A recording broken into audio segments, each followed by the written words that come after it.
तो जय हिंद दोस्तों, आपके अपने चैनल यस की हम स्टडी पर एक बार फिर से स्वागत है। बहुत ही महत्वपूर्ण वीडियो सामने साथ आपके सामने हाजिर हैं।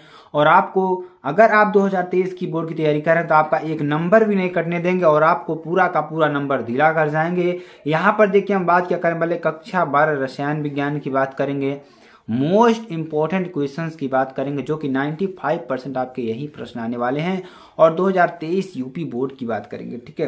तो 95% आपके यही प्रश्न आएंगे और आपके एग्जाम के लिए तो बहुत ही महत्वपूर्ण है, ठीक है। तो ऐसे प्रश्न आपके एग्जाम में जरूर आएंगे। और इसकी पीडीएफ हम आपको प्रोवाइड करते हैं। पीडीएफ कहाँ मिलेगी? SKM-StudyClasses.com वेबसाइट और SKM स्टडी का जो ऑफिशियल टेलीग्राम चैनल है वहां पर आपको इसकी पीडीएफ मिल जाएगी, ठीक है। चलिए, जो क्वेश्चन है, क्वेश्चन क्या है? जो क्वेश्चन है बहुत ही इंपॉर्टेंट क्वेश्चन है जो आपके एग्जाम के लिए बहुत ही महत्वपूर्ण है। उसको हमने आपके छांट के लेकर रखे हुए हैं और यही प्रश्न आपके एग्जाम में आने वाले। देखिए प्रश्न क्या है कि दूध में परिक्षिप्त प्रावस्था एवं परिक्षेपण माध्यम लिखिए। क्या? दूध में परिक्षिप्त प्रावस्था एवं परिक्षेपण माध्यम लिखिए। तो परिक्षिप्त प्रावस्था ठोस और परिक्षेपण माध्यम क्या है? गैस है। ध्यान दीजिएगा, जो परिक्षिप्त प्रावस्था है क्या है? ठोस है और परिक्षेपण माध्यम क्या है? गैस है, ठीक है। तो ये आपको ध्यान देना होगा। अब देखिए उसके बाद क्या है? आर्सेनियम सल्फाइड का शुद्ध कोलाइडी विलयन किस प्रकार प्राप्त किया जाता है? जो आर्सेनियम सल्फाइड है, सल्फाइड का शुद्ध कोलाइडी विलयन, जो शुद्ध कोलाइडी विलयन है वो हमें किस प्रकार प्राप्त होगा? तो यहां पर देखिए, जो आर्सेनियम सल्फाइड का सॉल्व, यानी जो आर्सेनियम सल्फाइड का सॉल्व उभय अपघटन विधि से, क्या किस विधि से? उभय अपघटन विधि से तैयार किया जाता है। आर्सेनियस ऑक्साइड AH2O3 के ठंडे जलीय विलयन में धीरे धीरे H2S गैस आधिक्य में प्रवाहित करने से आर्सेनियम सल्फाइड यानी कि AH2S3 का पीला सॉल्व प्राप्त होता है। क्या होता है? पीला सॉल्व प्राप्त होता है, ठीक है। तो इस तरीके का आपके लिए बहुत ही इंपॉर्टेंट प्रश्न है। चलिए आगे आपको बताते हैं। देखिए कैसे प्राप्त करेंगे। यहाँ पर हम AH2O3 जिसका जलीय विलयन है प्लस H2S3 H2S, ठीक है। तो आधिक्य में इसके क्या बनेगा? पीला सॉल्व बनेगा। किसका? AH2O3 का प्लस 3H2O का, ठीक है। तो ये आपका क्या बनेगा? इसका पीला सॉल्व बनने वाला है, ठीक है। तो ये अच्छे तरीके से आपको ध्यान देना है, अच्छी तरीके से आपको समझना है। प्रश्न देखिए इसका हम क्या कर देते हैं, जो समीकरण संतुलित है उसको भी समझ लेते हैं। जैसे देखिए यहाँ पर आर्सेनियम कितना है? 2 है, तो यहाँ सर भी 2 आपको मिलेगा। सल्फर की बात करें 3 सल्फर इधर है, 3 सल्फर यहाँ भी मिलेगा आपको। हाइड्रोजन की बात करेंगे 6 हाइड्रोजन इधर है, इधर भी आपको 6 हाइड्रोजन मिलने वाले हैं। ऑक्सीजन की बात करेंगे 3 ऑक्सीजन इधर है, तो 3 ऑक्सीजन आपको यहाँ पर भी मिलने वाले हैं, ठीक है। तो चलिए अगले प्रश्न की ओर बढ़ते हैं। अगला प्रश्न देखिए क्या है। चलिए अगला क्वेश्चन देखिए, उत्कृष्ट गैसों में ज़ीनान परमाणु के सबसे अधिक यौगिक ज्ञात हैं, क्यों? ऐसा क्यों है कि उत्कृष्ट गैसों में, जो उत्कृष्ट गैसें हमारी होती हैं, ज़ीनान परमाणु के, जो ज़ीनान परमाणु है सबसे अधिक यौगिक है। उत्कृष्ट मतलब क्या? निष्क्रिय गैस एक तरीके से आप समझ सकते हैं। और इसमें जो ज़ीनान परमाणु है यही सबसे ज्यादा क्रिया करता है। क्यों? क्योंकि ज़ीनान का आकार तथा परमाणु भार अधिक, जो ज़ीनान का आकार है तथा परमाणु भार है अधिक, तथा ज़ीनान का ऑक्सीजन की तुल्य आयनन विभव अधिक होने के कारण जो ज़ीनान है इसका जो आयनन विभव है ऑक्सीजन से क्या है? अधिक होता है। और ज़ीनान के सबसे अधिक यौगिक ज्ञात कीजिए। ज़ीनान के हमें क्या करना है?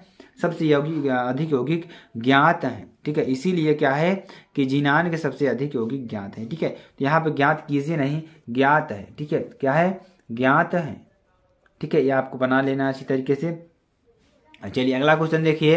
अगला क्वेश्चन क्या है? रेडान की खोज किसने की और इसका किस रोग के उपचार में उपयोग किया जाता है?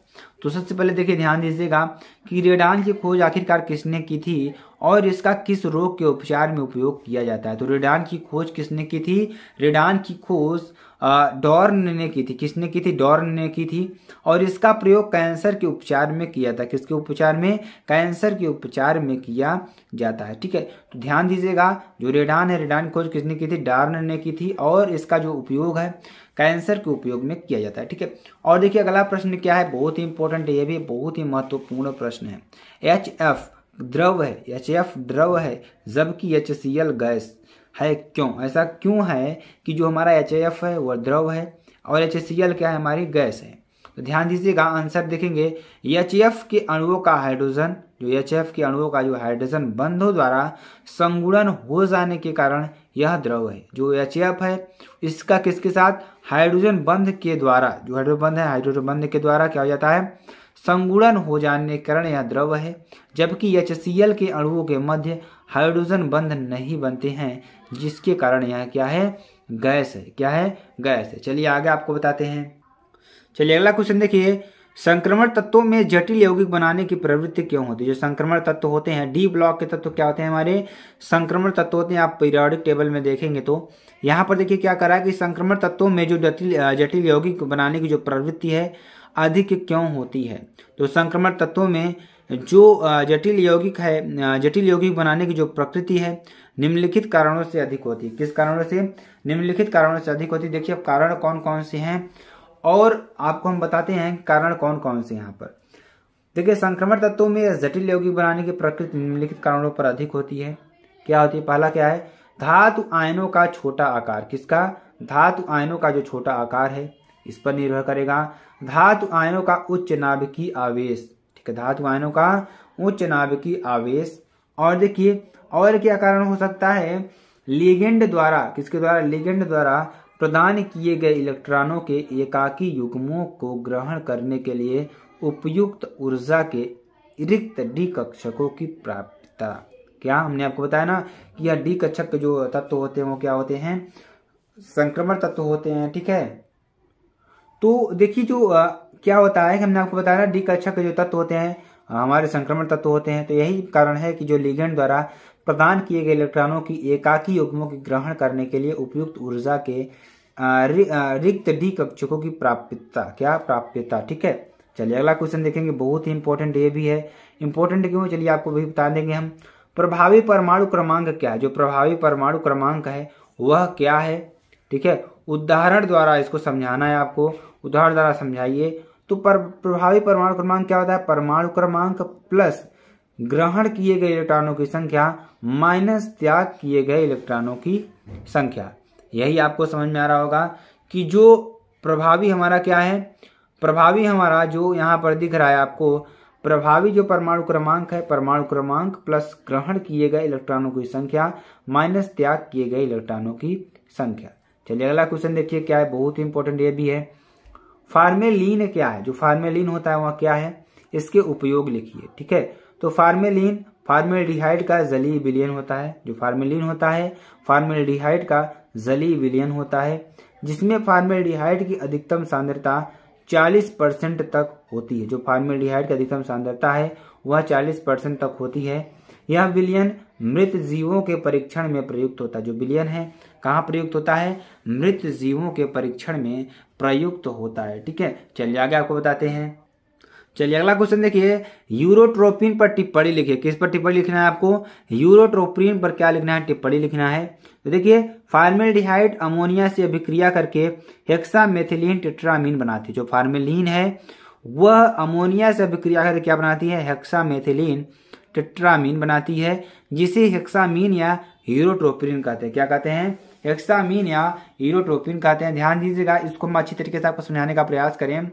तो जो फार्मेल्डिहाइड है किससे अभिक्रिया कर रहा है, अमोनिया से। ध्यान दीजिएगा 6HCHO प्लस 4NH3 से क्रिया करेगा। फार्मेल्डिहाइड किससे अभिक्रिया करेगा, अमोनिया से अभिक्रिया करके क्या बनाएगा, CH2 का होल 6N4 यानी कि यूरोट्रोपिन प्लस 6H2O बनाएगा। ठीक है, तो ये आपको ध्यान देना है, बहुत ही महत्वपूर्ण प्रश्न है। यहाँ पर आप समीकरण को भी संतुलित कर सकते हैं। देखिए पहले हाइड्रोजन को हम गिनते हैं, 6 हाइड्रोजन यहाँ और ये 6 12 हाइड्रोजन और 4 तिहाई 12 12 दूना 24 हाइड्रोजन आपको इधर भी मिलने वाले हैं। ध्यान दीजिएगा 6 2 12 यानी 12 हाइड्रोजन यहाँ 12 हाइड्रोजन यहाँ। तो टोटल आपको कितने हाइड्रोजन मिल गए, आपको टोटल हाइड्रोजन मिल गए 12 इधर भी मिल गए। अब देखिए हम बात करें कार्बन की, तो कार्बन एक आपको यहाँ मिलेगा और एक कार्बन आपको यहाँ मिलने वाला है। ठीक है, और अगर हम हाइड्रोजन ऑक्सीजन की बात करें तो एक ऑक्सीजन आपको यहाँ मिलेगा, 6 ऑक्सीजन मिलेंगे और 6 ऑक्सीजन आपको यहाँ पर देखने को मिलेगा। ठीक है, तो ये अच्छी तरीके से आपको समझ में आ गया होगा। चलिए आगे आपको बताते हैं। अगला क्वेश्चन देखिए क्या है, एनिलीन को क्लोरोबेंजीन द्वारा कैसे प्राप्त करेंगे? जो एनिलीन है इसको क्लोरोबेंजीन द्वारा कैसे प्राप्त करेंगे? तो क्लोरोबेंजीन को जब क्यूप्रस ऑक्साइड Cu2O की उपस्थिति में 200 डिग्री सेंटीग्रेड ताप तथा 6 वायुमंडलीय दाब पर जलीय अमोनिया के साथ गर्म किया जाता है तो यह एनिलीन होती है। क्या होती है? एनिलीन प्राप्त होती है। ध्यान दीजिएगा, किस पर प्राप्त करेंगे? क्लोरोबेंजीन को जब क्यूप्रस ऑक्साइड Cu2 की उपस्थिति में 200 डिग्री सेंटीग्रेड ताप तथा 60 वायुमंडलीय दाब पर जलीय अमोनिया के साथ गर्म करते हैं तो एनिलीन प्राप्त होती है। क्या प्राप्त होती है? एनिलीन प्राप्त होती है। यहाँ पर देखेंगे आप, क्या देखेंगे कि 2C6H5Cl plus 2NH3 plus Cu2O से क्रिया का, देखिए यहाँ पे 200 डिग्री सेंटीग्रेड और 60 ATM है प्लस हाइड्रोजन यहाँ पर निकलेगा और 2C6H5NH2 प्लस Cu2Cl2 बनाएगा। ठीक है, तो ये आपके लिए बहुत ही महत्वपूर्ण प्रश्न है। चलिए आगे आपको बताते हैं। अगला क्वेश्चन देखिए क्या है।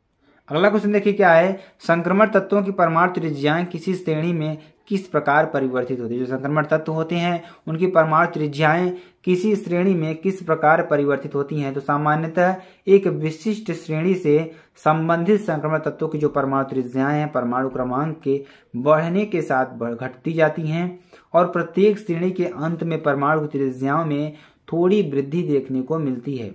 समूह में नीचे की ओर जाने पर संक्रमण तत्वों की जो परमाणु त्रिज्याओं में वृद्धि होती है। द्वितीय और तृतीय संक्रमण श्रेणी में तत्वों की परमाणु त्रिज्याएं लगभग समान रहती हैं। ठीक है, तो ये आपको ध्यान देने वाली बात है। चलिए आगे आपको बताते हैं। निम्न में संक्रमण धातु ऑक्साइड लौह चुंबकत्व गुण दर्शाता है।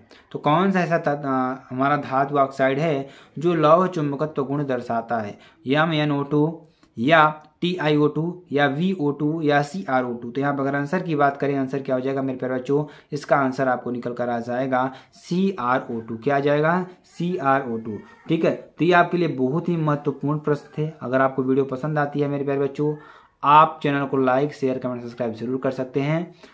फिर मिलते हैं नेक्स्ट वीडियो में नए टॉपिक के साथ। तक ले जय हिंद, जय भारत।